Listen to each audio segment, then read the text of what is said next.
Bendiciones y buen día. Es un gusto para mí continuar nuestro estudio en las epístolas pastorales. Estamos precisamente en la clase número 12, casi por finalizar nuestro estudio. Este día vamos a iniciar la carta a Tito en el capítulo 1. Vamos a ver las indicaciones que Dios le dio a través de el apóstol Pablo para que Tito pudiera seguir en la iglesia que estaba pastoreando, dirigiendo temporalmente, que era Creta. Bien. Epístolas pastorales, capítulo 1 de la carta de Tito. Bien. ¿Cuál es? En la escritura de esta carta se dio aproximadamente en el año 63 y 65. Como su nombre lo indica, es la carta del apóstol Pablo a Tito, que está dirigiendo la iglesia de Creta. Y uno de los versículos claves es Tito 1:5. Por esta causa te dejé en Creta, para que corrigieses lo deficiente y establecieses ancianos en cada ciudad, así como yo te mandé.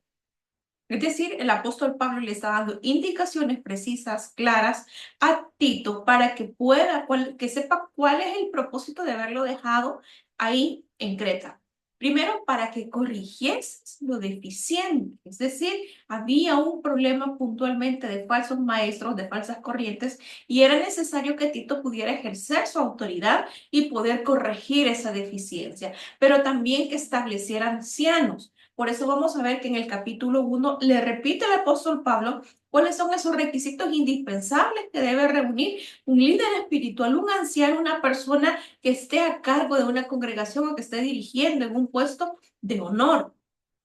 El propósito de esta carta es porque Pablo le encomendó a Tito, un predicador del evangelio relativamente joven, la difícil tarea de dirigir una obra. ¿Por qué difícil tarea? Porque solo el hecho de estar integrada por elementos humanos, los elementos humanos somos complejos y por lo tanto diversidad de creencias, y esto resultaba una tarea difícil para este joven predicador que se estaba dirigiendo esa obra en Creta. Después le escribió esta carta para darle instrucciones más detalladas sobre el desempeño de sus deberes pastorales. Y podemos apreciar en el contenido de la carta nosotros que esta carta exhibe algunas afinidades con primera carta de Timoteo. Por ejemplo, Tito aborda tres grandes temas como son la organización de la iglesia, la sana doctrina y la vida de santidad. Lo que debía hacer Tito era ordenar ancianos en cada ciudad donde existiera un núcleo congregacional.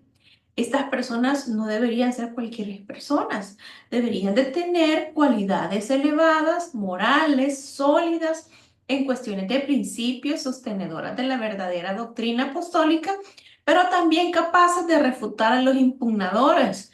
¿Quiénes son esos impugnadores? Aquellos que contradicen la palabra, aquellos que la rechazan. Y el contenido de esta carta gira en torno a tres consideraciones principales. Primero, la selección de líderes espirituales para las distintas congregaciones. También la enseñanza de la sana doctrina. No solamente va a corregir lo malo, sino que también va a instruir acerca de la sana doctrina y la insistencia en una conducta cristiana que sea correcta. Eso es, digamos, las consideraciones principales de esta carta. El capítulo 1 nos habla, versículo 1. Pablo, apóstol, siervo de Dios y apóstol de Jesucristo, conforme a la fe de los escogidos de Dios y el conocimiento de la verdad que es según piedad.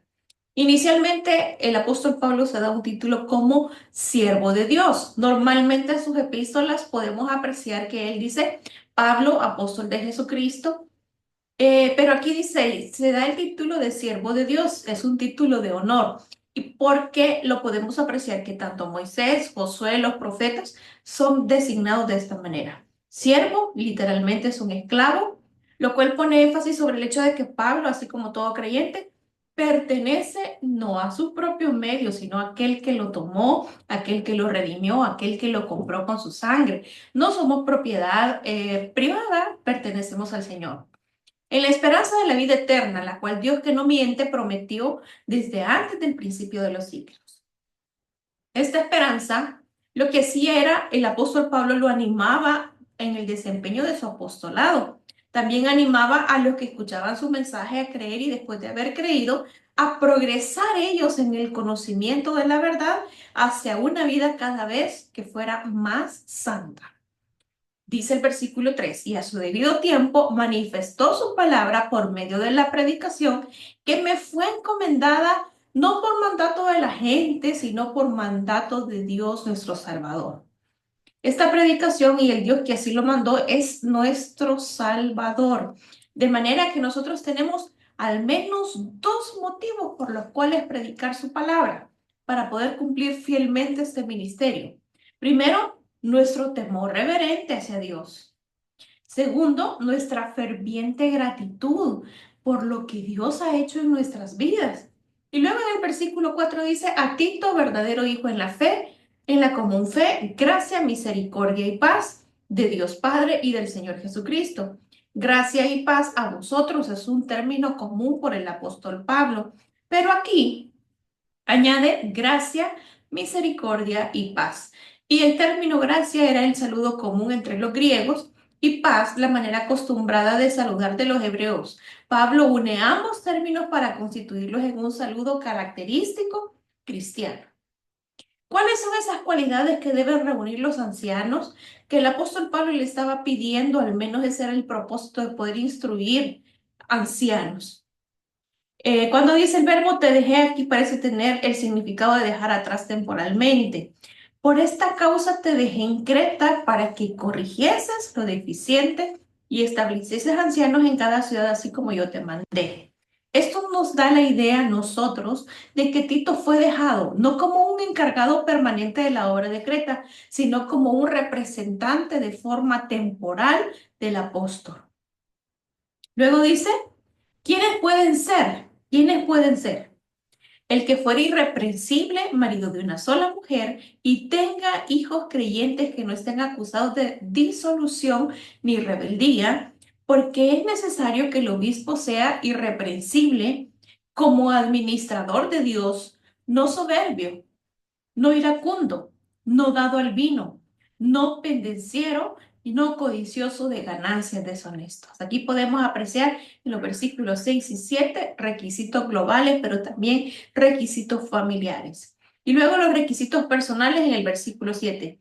Es necesario que el obispo sea irreprensible, que no se tenga nada que reprender. Como administrador de Dios, no soberbio, no iracundo, no dado al vino, no pendenciero, no codicioso de ganancias deshonestas. ¿Cuáles son las cosas que debe evitar el anciano? Lo que debe evitar es la soberbia. Lo que debe evitar es la ira, las bebidas alcohólicas, los pleitos, no codicioso de ganancias deshonestas. Las cosas que un pastor debe practicar o debe tener. Uno de ellos es la hospitalidad, porque por ella algunos sin saberlo hospedaron ángeles. Amor a lo bueno, todo lo justo, todo lo puro, todo lo de buen nombre, en eso debemos pensar. La prudencia también puede ser algo sobrio. La justicia, la santidad, la idea de la voz griega, es decir, devoto a Dios.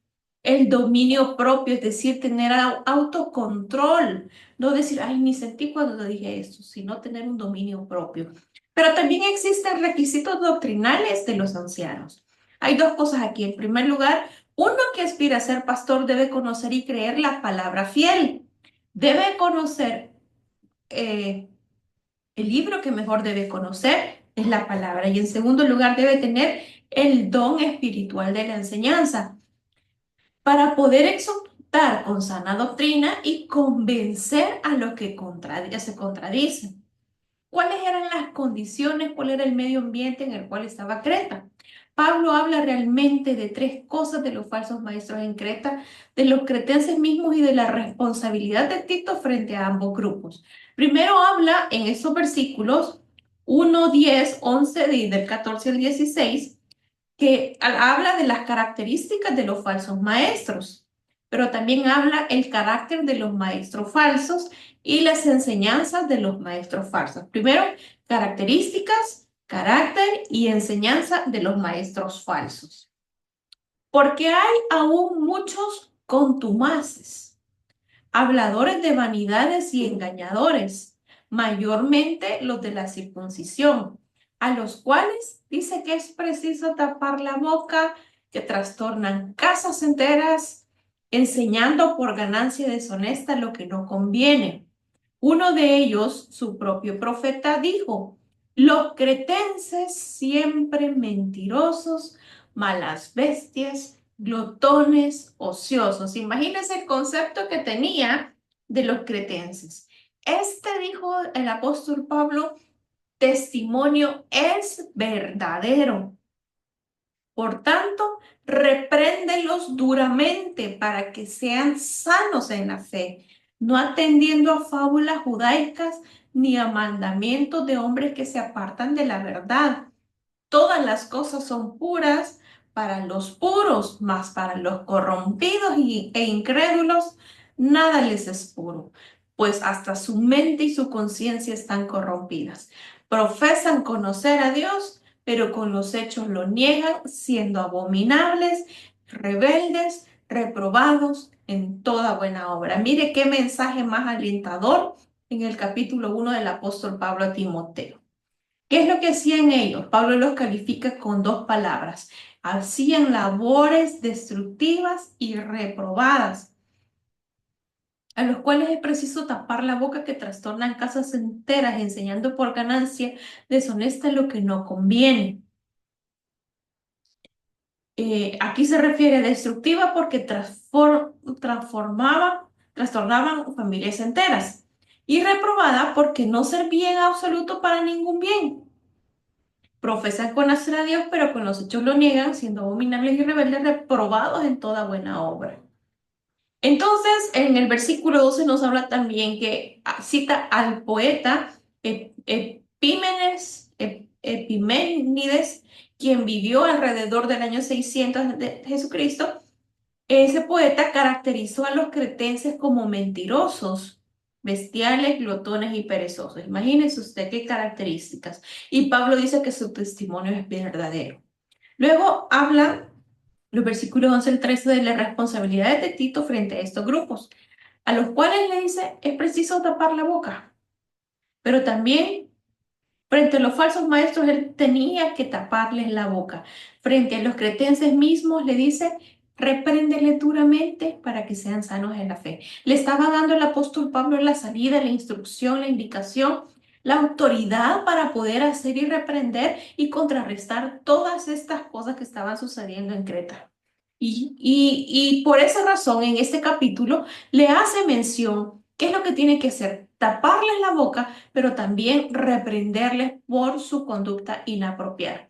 Es de esta manera que el capítulo 1 nos finaliza para que nosotros podamos continuar nuestro estudio la próxima semana en el capítulo 2 y ver las instrucciones que el apóstol Pablo le sigue dando a Tito, a ese joven pastor que está asignado en Creta, y que el propósito es que pueda contrarrestar estos errores que se están dando, pero que también pueda establecer ancianos, personas de nombre, personas de buen testimonio, que puedan dar evidencias que son nuevas criaturas y que son temerosos de Dios y apartados del mal. Gracias por haberme acompañado y les espero la próxima semana para continuar nuestro estudio. El Señor les bendiga.